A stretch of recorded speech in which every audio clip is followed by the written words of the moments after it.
Hi hello friends, ಎಲ್ಲರಿಗೂ ನಮ್ಮಮ್ಮನ ಅಡುಗೆಗೆ ಸ್ವಾಗತ. ಯಾರೆಲ್ಲ ನಮ್ಮ ಚಾನಲ್ನ ಸಬ್ಸ್ಕ್ರೈಬ್ ಮಾಡ್ಕೊಂಡಿದ್ದೀರಿ ಎಲ್ಲರಿಗೂ ಧನ್ಯವಾದಗಳು. ಇದೇ ಥರನೇ ನಮ್ಮ ಚಾನಲ್ನ ಸಪೋರ್ಟ್ ಮಾಡಿ ಅಂತ ಹೇಳ್ತಾ, ಇವತ್ತು ನಾನು ಶ್ರೀ ರಾಮನವಮಿ ಸ್ಪೆಷಲ್ ಆಗಿ ಪಾನಕ ಮತ್ತು ಮಸಾಲ ಮಜ್ಜಿಗೆ ಮಾಡೋದು ಹೇಗೆ ಅಂತ ತೋರಿಸ್ಕೊಡ್ತಾ ಇದ್ದೀನಿ ಫ್ರೆಂಡ್ಸ್. ಹಾಗೆಯೇ ಆಲ್ರೆಡಿ ಮಜ್ಜಿಗೆ ಮತ್ತು ಕೋಸಂಬರಿ ಮಾಡೋ ವೀಡಿಯೋನ ಅಪ್ಲೋಡ್ ಮಾಡಿದ್ದೀವಿ. ನೀವೇನಾದರೂ ಆ ವಿಡಿಯೋ ನೋಡಬೇಕಂದ್ರೆ ಸ್ಕ್ರೀನ್ ಮೇಲೆ ಲಿಂಕ್ ಹಾಕಿರ್ತೀವಿ, ಚೆಕ್ ಮಾಡ್ಕೊಳ್ಳಿ. ಇವಾಗ ಮೊದಲೇದಾಗಿ ನಾನು ಮಸಾಲ ಮಜ್ಜಿಗೆ ಮಾಡೋದು ಹೇಗೆ ಅಂತ ತೋರಿಸ್ಕೊಡ್ತಾ ಇದ್ದೀನಿ.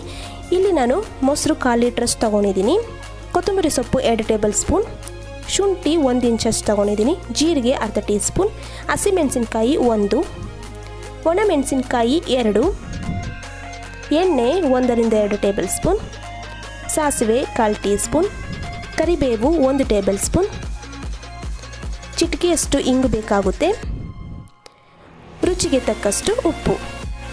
ಮಾಡೋದು ಹೇಗೆ ಅಂತ ನೋಡೋಣ. ಇಲ್ಲಿ ನಾನೊಂದು ಬೌಲ್ ತೊಗೊಂಡಿದ್ದೀನಿ.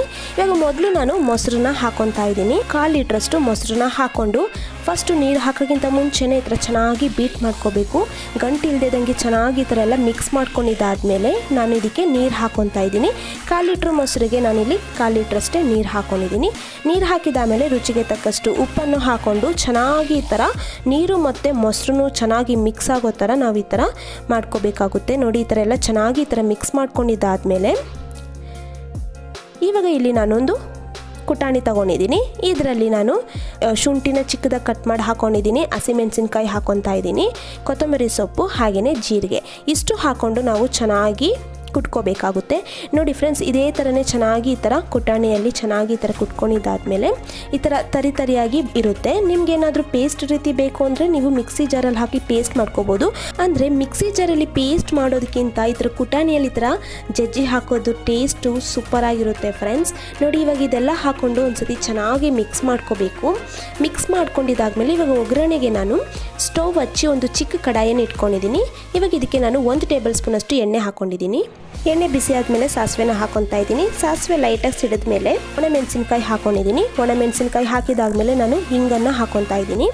ಇವಾಗ ನಾನು ಸ್ಟವ್ ಆಫ್ ಮಾಡಿ ಇಟ್ಕೊಂಡಿದ್ದೀನಿ. ಆಫ್ ಮಾಡಿದಾದ್ಮೇಲೆ ಕರಿಬೇವನ್ನು ಹಾಕ್ಕೊಂಡಿದ್ದೀನಿ.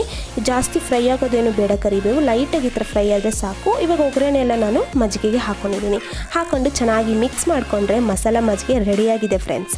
ಇವಾಗ ಕರ್ಬೂಜ ಹಣ್ಣಿನ ಪಾನಕ ಮಾಡೋದು ಹೇಗೆ ಅಂತ ನೋಡೋಣ. ಇಲ್ಲಿ ನಾನು ಬೆಲ್ಲ 3/4 ಕಪ್ಪಷ್ಟು ತೊಗೊಂಡಿದ್ದೀನಿ, ಏಲಕ್ಕಿ ಪುಡಿ ಅರ್ಧ ಟೀ ಸ್ಪೂನಷ್ಟು ಬೇಕಾಗುತ್ತೆ. ಇಲ್ಲಿ ನಾನು ಜಾಕಾಯಿ ಪುಡಿ ತೊಗೊಂಡಿದ್ದೀನಿ, ನಟ್ಮಗ್ ಪೌಡರ್ ಅಂತಾರೆ, 1/4 ಟೀ ಸ್ಪೂನಷ್ಟು ಬೇಕಾಗುತ್ತೆ.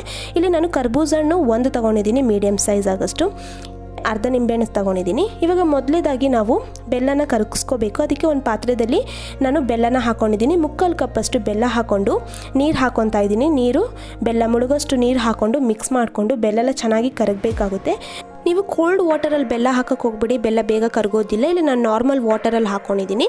ಬೆಲ್ಲ ಕರಗ್ತಾ ಇರಲಿ ಅಷ್ಟೊತ್ತರಲ್ಲಿ ನಾನು ಕರ್ಬೂಜ ಹಣ್ಣನ್ನು ಕಟ್ ಮಾಡೋದು ಹೇಗೆ ಅಂತ ತೋರಿಸ್ಕೊಡ್ತೀನಿ. ಇವಾಗ ಇಲ್ಲಿ ನಾನು 1 ಕರ್ಬೂಜ ಹಣ್ಣು ತೊಗೊಂಡಿದ್ದೀನಿ. ಅರ್ಧ ಭಾಗದಲ್ಲಿ ಈ ಥರ ಕಟ್ ಮಾಡಿಕೊಂಡು ನಾನು ಮೇಲ್ಗಡೆ ಇರುವಂತಹ ಸಿಪ್ಪೆನೆಲ್ಲ ತೆಗಿತಾ ಇದ್ದೀನಿ. ನೋಡಿ, ಇದೇ ಥರನೇ ಮೇಲೆ ಇರುವಂತಹ ಸಿಪ್ಪೆನೆಲ್ಲ ತೆಗ್ದು ನೋಡಿ ಈ ಥರ ಎಲ್ಲ ತೆಗ್ದು ಇಟ್ಕೊಂಡಿದ್ದೀನಿ. ಇವಾಗ ಇದರಲ್ಲಿರುವಂತಹ ಬೀಜನೂ ತೆಗಿಬೇಕಾಗುತ್ತೆ. ನೀವು ಬೇಕಂದರೆ ಕರ್ಬೂಜ ಹಣ್ಣು ಪೇಸ್ಟ್ ಕೂಡ ಮಾಡ್ಕೋಬೋದು, ಜ್ಯೂಸು. ಆದರೆ ನಾನಿಲ್ಲಿ ಸ್ಕ್ರೇಪ್ ಮಾಡ್ಕೊತಾ ಇದ್ದೀನಿ.